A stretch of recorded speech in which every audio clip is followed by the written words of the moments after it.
जय हिंद साथियों, जय श्री राम। आप सभी साथियों का आज की क्लास में पुनः स्वागत है। तो दोस्तों, जैसा कि हमने पिछली वीडियो में पार्ट फर्स्ट में भारतीय संविधान से रिलेटिव 30 MCQ क्वेश्चन, बहुविकल्पी क्वेश्चन हमने जाने थे, पढ़े थे।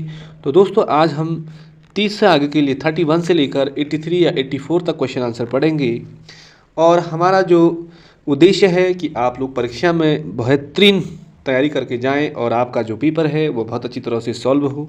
तो दोस्तों, ज़्यादा देर नहीं करते हैं और आज स्टार्ट करते हैं 31 से लेकर आगे तक।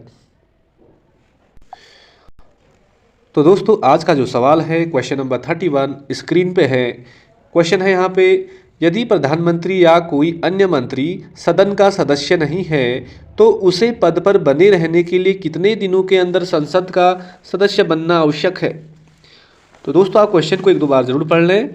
3 माह, 6 माह, 9 माह या 19 माह। तो दोस्तों, यदि प्रधानमंत्री या कोई अन्य मंत्री सदन का सदस्य नहीं है तो उसे पद पर बने रहने के लिए लगभग ऑप्शन नंबर डी राइट हो जाएगा ना, बी 6 माह के अंतर्गत संसद का सदस्य बनना आवश्यक है। चलो बढ़ते अगले क्वेश्चन में दोस्तों। अगला है 32, मंत्रिपरिषद सामूहिक रूप से किसके प्रति उत्तरदायी है। मंत्रिपरिषद। तो दोस्तों, ऑप्शन नंबर इसका राइट हम देखें तो ऑप्शन नंबर सी राइट है, लोकसभा। काउंसिल ऑफ मिनिस्टर्स, जो मंत्रिपरिषद सामूहिक रूप से लोकसभा के प्रति उत्तरदायी है। आज का अगला सवाल क्वेश्चन नंबर 33, लोकसभा की अधिकतम सदस्य संख्या हो सकती है। तो मेंबर ऑफ लोकसभा। तो दोस्तों, लगभग ऑप्शन नंबर डी पे चलेंगे हम।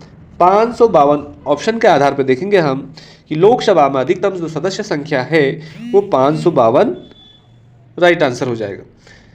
अगला क्वेश्चन देखते हैं दोस्तों 34, राज्यसभा की अधिकतम सदस्य संख्या क्या होती है। लोकसभा में तो 552 है, वहीं मेंबर ऑफ राज्यसभा में देखें हम तो ऑप्शन नंबर सी राइट हो जाएगा, 250 राज्यसभा में अधिकतम सदस्य संख्या होनी चाहिए। क्वेश्चन नंबर 35 पे चलते हैं। किसी विधेयक को धन विधेयक के रूप में कौन प्रमाणित करता है। Money bill. किसी विधेयक को धन विधेयक के रूप में कौन प्रमाणित करता है।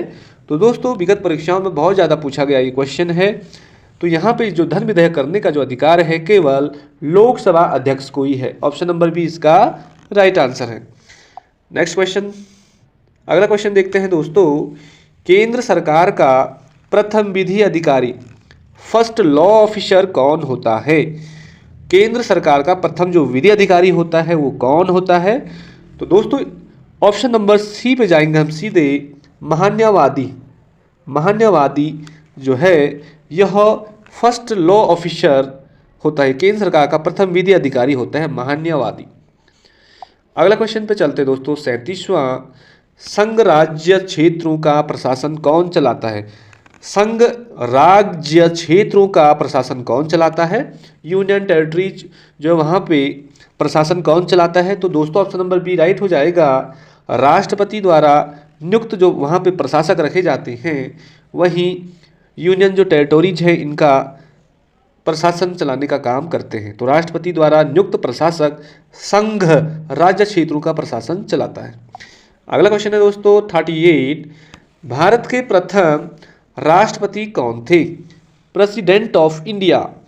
तो दोस्तों, कौन थे। डॉक्टर भीमराव अंबेडकर, जो परमानेंट मेंबर थे संविधान सभा में। डॉक्टर राजेंद्र प्रसाद हमारे देश के प्रथम राष्ट्रपति थे। ऑप्शन नंबर बी राइट हो जाएगा। क्वेश्चन नंबर 39 पे चलते हैं। स्वतंत्र भारत के पहले राष्ट्रीय भारतीय गवर्नर जनरल थे। तो दोस्तों, स्वतंत्र भारत की बात हो रही है तो पहले भारतीय गवर्नर जनरल कौन थे। तो ऑप्शन नंबर ए राइट हो जाएगा, चक्रवर्ती राजगोपालचारी। ये पहले भारतीय गवर्नर जनरल थे स्वतंत्र भारत के। वहीं अगला क्वेश्चन है 40वां, राष्ट्रपति द्वारा लोकसभा तथा राज्यसभा में मनोनीत किए जाने वाले सदस्यों की संख्या है। तो दोस्तों, हमने कल ही पढ़ा कि राष्ट्रपति द्वारा लोकसभा में अधिकतम 2 सदस्यों को मनोनीत किया जाता है और वहीं राज्यसभा में 12 सदस्यों को। तो 2 और 12, लोकसभा में 2 सदस्य मतलब कम सदस्य, वहीं राज्यसभा में 12 सदस्यों को राष्ट्रपति मनोनीत करता है। अगला क्वेश्चन है दोस्तों 41, लोकसभा एवं राज्यसभा के 2 अधिवेशनों के बीच अधिकतम कितने समय का अंतर होता है। वहीं लोकसभा एवं राज्यसभा उनके बीच दो अधिवेशनों के बीच जो अधिकतम समय का जो अंतर होना चाहिए वो लगभग 6 महीने का ही अंतर होना चाहिए। क्वेश्चन नंबर 42, राज्य की कार्यपालिका का प्रमुख कौन होता है? स्टेट एग्जीक्यूटिव हेड, कार्यपालिका का जो प्रमुख होता है राज्य में वो कौन होता है? तो दोस्तों ये होता है गवर्नर, राज्यपाल। राज्यपाल ही राज्य की कार्यपालिका का प्रमुख हेड होता है, प्रमुख होता है। चलते क्वेश्चन नंबर 43 पे चलते दोस्तों। यहाँ पे लिखा है संविधान के अनुसार विधानसभा के सदस्यों की अधिकतम संख्या कितनी होती है?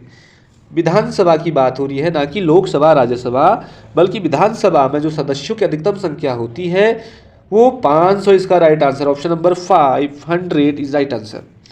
अगला क्वेश्चन चलते हैं 44, वर्तमान में भारत में कुल कितने राज्यों में विधान परिषदें विद्यमान हैं? तो विधान परिषदें जो विद्यमान है वर्तमान समय भारत में, ऑप्शन नंबर डी राइट है। 6 राज्यों में अभी वर्तमान समय में हमारे भारत में विधान परिषदें विद्यमान हैं। क्वेश्चन नंबर चलते हैं अगला 45, राज्य का मंत्रिमंडल सामूहिक रूप से किसके प्रति उत्तरदायी होता है? राज्य का जो मंत्रिमंडल है वो किसके प्रति उत्तरदायी होता है? तो दोस्तों यह होता है विधानसभा की प्रति उत्तरदायी होता है राज्य का मंत्रिमंडल। अगला क्वेश्चन देखते हैं दोस्तों। आई होप आपको क्वेश्चन अच्छे लग रहे होंगे। विधानसभा का वर्ष में कम से कम कितने अधिवेशन होने चाहिए? तो लगभग दोस्तों ऑप्शन नंबर ए राइट हो जाएगा। विधानसभा का जो वर्ष है उसमें कम से कम 2 अधिवेशन होने बहुत जरूरी हैं, अनिवार्य हैं। अगला क्वेश्चन चलते 47 पे, किस राज्य में विधानसभा सदस्यों की संख्या सर्वाधिक है? तो दोस्तों उत्तर प्रदेश जो है ये सबसे बड़ा राज्य है और यहीं पे विधानसभा जो सदस्यों की संख्या है सबसे ज़्यादा है। बढ़ते अगले क्वेश्चन पे 48, जम्मू कश्मीर राज्य को किस अनुच्छेद के अंतर्गत विशेष राज्य का दर्जा प्राप्त है? तो दोस्तों ऑप्शन नंबर सी था अनुच्छेद 370, जो अब हटा दिया गया है पूर्ण तरीके से मोदी सरकार ने। 370 अनुच्छेद के तहत जम्मू कश्मीर को विशेष राज्य का दर्जा दिया गया है। क्वेश्चन नंबर 49 पे चलते हैं। भारत का नियंत्रक एवं महालेखा परीक्षक किसके द्वारा नियुक्त किया जाता है? भारत का नियंत्रक एवं महालेखा परीक्षक किसके द्वारा नियुक्त किया जाता है? तो दोस्तों ऑप्शन नंबर बी राइट है, राष्ट्रपति के द्वारा। राष्ट्रपति इसका राइट आंसर हो जाएगा।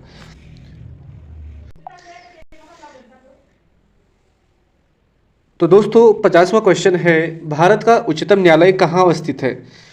तो दोस्तों सुप्रीम कोर्ट ऑफ इंडिया कहाँ अवस्थित है? तो इसका राइट आंसर हो जाएगा ऑप्शन नंबर पहला, नई दिल्ली। नई दिल्ली में भारत का उच्चतम न्यायालय अवस्थित है। बढ़ते अगले क्वेश्चन में दोस्तों 51, भारत के सर्वोच्च न्यायालय में न्यायाधीशों की कुल संख्या कितनी है? सुप्रीम कोर्ट में न्यायाधीशों की कुल संख्या कितनी है? तो दोस्तों ऑप्शन नंबर यहाँ पे सी देखें तो यहाँ पे लगभग 34 यहाँ पे न्यायाधीश हैं, जिनमें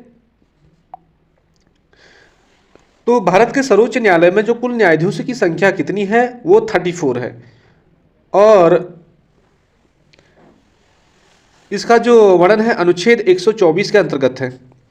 बढ़ते अगले क्वेश्चन में 52, सर्वोच्च न्यायालय के मुख्य न्यायाधीशों की नियुक्ति कौन करता है? सुप्रीम कोर्ट के जो मुख्य न्यायाधीश होते हैं इनकी नियुक्ति कौन करता है?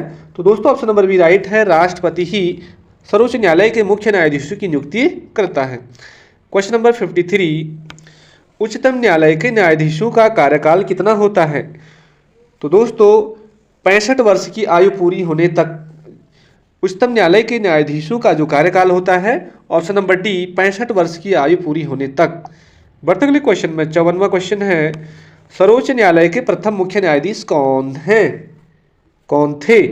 तो दोस्तों यहाँ पे है ऑप्शन नंबर सी, हीरालाल जे कानिया ये सर्वोच्च न्यायालय के प्रथम मुख्य न्यायाधीश थे। बढ़ते अगले क्वेश्चन में 55, वर्तमान में भारत में उच्च न्यायालयों की कुल संख्या कितनी है? तो वर्तमान में जो उच्च न्यायालयों की कुल संख्या है दोस्तों ऑप्शन नंबर ए राइट हो जाएगा, 21 अभी भारत में उच्च न्यायालयों की संख्या है 21। क्वेश्चन नंबर 56 पे चलते हैं, उच्च न्यायालय के मुख्य न्यायाधीश की नियुक्ति कौन करता है? उच्च न्यायालय के जो मुख्य न्यायाधीश है इनकी नियुक्ति भी ऑप्शन नंबर बी राइट हो जाएगा, राष्ट्रपति ही करते हैं। क्वेश्चन नंबर 57, उच्च न्यायालय के न्यायाधीशों के कार्यकाल की सीमा कितनी है? तो दोस्तों उच्च न्यायालय हाई कोर्ट का है ये, और वो सुप्रीम कोर्ट का था कि वहाँ पे 65 साल तक, और यहाँ पे उच्च न्यायालय के न्यायाधीशों के कार्यकाल की जो सीमा होती है ऑप्शन नंबर सी होता है, अपनी उम्र के 62 वर्ष पूरे होने तक उच्च न्यायालय के न्यायाधीशों का कार्यकाल होता है। क्वेश्चन नंबर देखते हैं दोस्तों 58 पे, किस उच्च न्यायालय की आधिकारिकता सर्वाधिक क्षेत्रों पर है? आधिकारिकता सर्वाधिक क्षेत्रों पे है, तो कौन सा उच्च न्यायालय है जिसकी आधिकारिकता सर्वाधिक क्षेत्रों पे है? तो दोस्तों ऑप्शन नंबर सी, जो गुवाहाटी वाला जो उच्च न्यायालय है, ये इसका राइट आंसर है। क्वेश्चन नंबर 59, किस उच्च न्यायालय में सर्वाधिक संख्या में न्यायाधीश कार्यरत हैं? तो दोस्तों जो इलाहाबाद वाला जो उच्च न्यायालय है, इलाहाबाद उच्च न्यायालय यूपी में पड़ता है, इसमें सर्वाधिक संख्या में न्यायाधीश कार्यरत हैं। अगला क्वेश्चन है 60, संविधान के किस अनुच्छेद के द्वारा राष्ट्रपति को सर्वोच्च न्यायालय के से परामर्श मांगने का अधिकार प्राप्त है? तो दोस्तों सर्वोच्च न्यायालय से परामर्श ले सकता है राष्ट्रपति, तो कौन सा अनुच्छेद के तहत? तो दोस्तों अनुच्छेद 143 के तहत राष्ट्रपति सर्वोच्च न्यायालय से परामर्श मांगने का अधिकार प्राप्त है। क्वेश्चन नंबर 61 पे चलते हैं, किस केंद्र शासित प्रदेश का अपना उच्च न्यायालय है? कौन सा ऐसा केंद्र शासित प्रदेश है दोस्तों जिनका अपना उच्च न्यायालय है? तो इसमें लक्षद्वीप, दमनद्वीप, पांडिचेरी कोई भी नहीं है। इन वाले विकल्पों में से ऑप्शन नंबर डी हो जाएगा, इन सभी का अपना उच्च न्यायालय नहीं है। क्वेश्चन नंबर 62 पे चलते हैं, राष्ट्रपति राष्ट्रीय आपातकाल की उद्घोषणा किन परिस्थितियों में कर सकते हैं? नेशनल इमरजेंसी जब लगती है तो क्या परिस्थितियां रह सकती है देश में? युद्ध के जैसे हालात, या बाह्य आक्रमण, या सशस्त्र विद्रोह। तो दोस्तों जब ये तीनों कारण होंगे हमारे देश में, तभी नेशनल इमरजेंसी राष्ट्रपति लगा सकता है या उसकी घोषणा कर सकता है। चलता अगले क्वेश्चन पे 63, भारत में अब तक कितनी बार राष्ट्रीय आपातकाल की घोषणा या नेशनल इमरजेंसी अनाउंसमेंट की जा चुकी है? तो दोस्तों हम पिछले वाली वीडियो में भी पढ़ा हमने कि 3 बार लगभग आंसर हो जाएगा। भारत में 3 बार राष्ट्रीय आपातकाल की घोषणा की जा चुकी है। अगला क्वेश्चन है दोस्तों 64, भारत में राष्ट्रपति किस अनुच्छेद के अंतर्गत देश में राष्ट्रीय आपातकाल की घोषणा करता है? दोस्तों बहुत ज़्यादा इंपॉर्टेंट, राष्ट्रीय आपातकाल की घोषणा राष्ट्रपति करता है, लेकिन कौन से अनुच्छेद के अंतर्गत?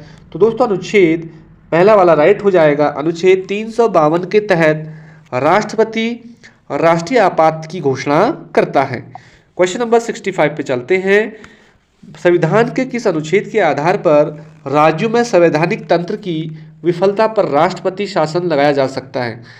तो दोस्तों राष्ट्रपति शासन लगाया जाता है अनुच्छेद 356 के तहत। अनुच्छेद 356 के तहत राष्ट्रपति शासन लगा सकता है राज्यों में। अगला क्वेश्चन है दोस्तों 66, राज्यों में राष्ट्रपति शासन की अधिकतम अवधि होती है? तो दोस्तों जैसे हमारे उत्तराखंड में भी लगी 16 मार्च या 17 मार्च को लगी थी 2019, ऐसे ही 17-18 टाइम में। तो राज्यों में जो राष्ट्रपति शासन की अधिकतम अवधि है दोस्तों 16 में लगी थी, शायद 16-17 में राष्ट्रपति शासन। तो राज्य में जो राष्ट्रपति शासन की अधिकतम अवधि है तो दोस्तों 3 वर्ष की तक लग सकती है। कितनी? राज्यों में राष्ट्रपति शासन की जो अधिकतम अवधि है ये 3 वर्ष के लिए लगा सकते हैं। ऑप्शन नंबर डी राइट हो जाएगा। अगला है 67, संविधान के किस अनुच्छेद के आधार पर देश में वित्तीय आपात की घोषणा की गई? तो दोस्तों ये भी बहुत ज़्यादा इंपॉर्टेंट है। ऑप्शन नंबर सी हो जाएगा 360, अनुच्छेद 360 वित्तीय आपात की घोषणा करता है, और इसे भी राष्ट्रपति ही लगाता है, वित्तीय आपात की घोषणा अनुच्छेद 360 के अंतर्गत। क्वेश्चन नंबर नेक्स्ट देखते हैं, संसद द्वारा अनुमोदन के बाद किसी राज्य में राष्ट्रपति शासन एक बार में कितने समय तक के लिए लागू होता है? संसद द्वारा कह रहा है, संसद द्वारा अनुमोदन के बाद किसी राज्य में राष्ट्रपति शासन एक बार में कितने समय के लिए लागू किया जा सकता है? एक बार में। तो दोस्तों ऑप्शन नंबर सी हो जाएगा 6 माह के लिए, 6 माह के लिए लगाया जा सकता है। अगला क्वेश्चन है 69, राज्य में राष्ट्रपति शासन लगाने की स्थिति में कितने दिनों के अंदर उसकी संसद से स्वीकृति आवश्यक है? संसद से स्वीकृति लेनी पड़ेगी, आवश्यक है। तो दोस्तों लगभग 60 दिन के अंतर्गत राज्य में राष्ट्रपति शासन लगाने की स्थिति में संसद से स्वीकृति लेना आवश्यक है।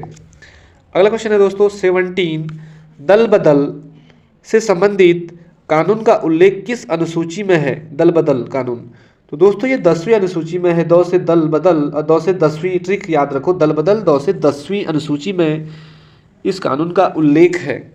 अगला क्वेश्चन है 71, संविधान द्वारा कितनी भाषाओं को मान्यता प्रदान की गई है? हमारे संविधान में कितनी भाषाओं को मान्यता प्रदान की गई है? तो दोस्तों ऑप्शन नंबर सी है, 22 भाषाओं को संविधान द्वारा मान्यता प्रदान की गई है हमारे संविधान में। वहीं 72 पे चलते हैं, 73वां संविधान संशोधन संबंधित है। तो दोस्तों 73वां संविधान संशोधन जो संबंधित है यह ऑप्शन नंबर डी हो जाएगा, पंचायती राज व्यवस्था से संबंधित है। पंचायती राज से संबंधित है 73वां संविधान संशोधन। अगला क्वेश्चन है दोस्तों 73, वित्त आयोग के गठन का प्रावधान किस अनुच्छेद के अंतर्गत है? फाइनेंस कमीशन का जो प्रावधान है किस अनुच्छेद के अंतर्गत है वित्त आयोग का गठन? तो दोस्तों ये पढ़ा होगा आपने, आया भी है परीक्षाओं में, अनुच्छेद 280 के तहत वित्त आयोग के गठन का प्रावधान है। क्वेश्चन नंबर अगला बढ़ते हैं 74 पे, योजना आयोग का पदेन अध्यक्ष कौन होता है? तो दोस्तों योजना आयोग का नाम बदल गया, नीति आयोग हो गया है और 2015 में इसकी स्थापना हुई थी नीति आयोग की, और इसका जो अध्यक्ष है दोस्तों वो होता है भारत का प्रधानमंत्री। अगला क्वेश्चन है 75 का, भारत में प्रथम योजना आयोग का गठन कब हुआ? योजना आयोग, अब उसे नीति आयोग कहते हैं। तो दोस्तों ये हुआ था 15 मार्च 1950 को। 15 मार्च 1950 को भारत में प्रथम योजना आयोग का गठन हुआ था। अगला क्वेश्चन है दोस्तों 76, राष्ट्रीय विकास परिषद नेशनल डेवलपमेंट काउंसिल की स्थापना कब हुई? राष्ट्रीय विकास परिषद की स्थापना कब हुई? ऑप्शन आपके सामने है दोस्तों। तो यहाँ पे जो राइट आंसर हो जाएगा 1952, ऑप्शन नंबर भी राइट हो जाएगा। 1952 में राष्ट्रीय विकास परिषद की स्थापना हुई। बहुत ज़्यादा इंपॉर्टेंट क्वेश्चन है सारी। अगला क्वेश्चन है दोस्तों, भाषा के आधार पर गठित भारत का पहला राज्य कौन सा है? 1956 में भाषा के आधार पर जो गठित भारत का जो पहला राज्य है दोस्तों, ऑप्शन नंबर सी हो जाएगा, आंध्र प्रदेश। ये भाषा के आधार पर भारत का पहला राज्य है, गठित राज्य। चलते अगला क्वेश्चन पे 78 पे, बलवंत राय मेहता समिति का गठन किया गया। तो दोस्तों बलवंत राय मेहता समिति किससे संबंधित है या इसका गठन क्यों किया गया? तो दोस्तों ये पहला है पंचायती राज व्यवस्था से संबंधित है बलवंत राय मेहता समिति। अगला क्वेश्चन है 79, भारत में सर्वप्रथम 2 अक्टूबर 1959 को पंचायती राज व्यवस्था का शुभारंभ किया गया। 2 अक्टूबर 1959 को पंचायती राज व्यवस्था का शुभारंभ हुआ भारत में। यह कहाँ से शुरू हुआ?